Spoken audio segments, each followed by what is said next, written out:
Mahilig ka ba sa fishballs? Dahil ang paborito mong street food ay magagawa mo na sa bahay.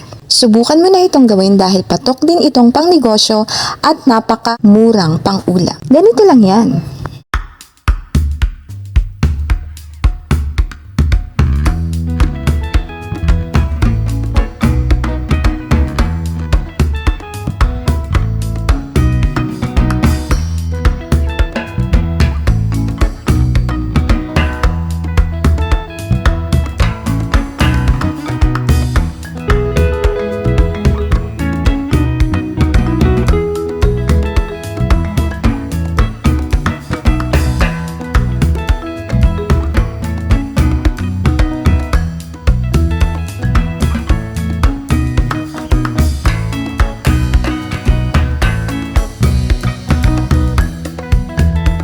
Maaaring gumamit ng kahit anong isda para sa recipe na ito, pero ang gagamitin natin ay ang pinakamadaling hanapin na isda.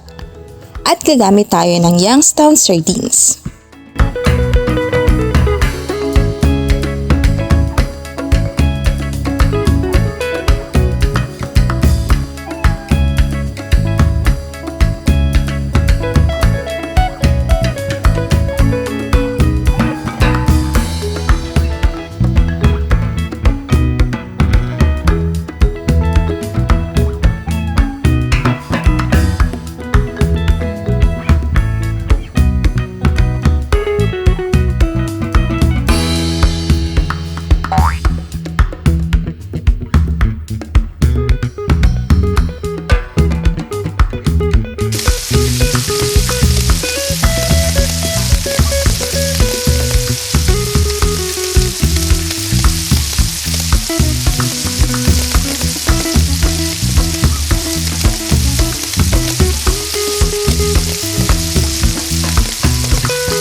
For more delightful recipes, subscribe and follow Foodie Delight.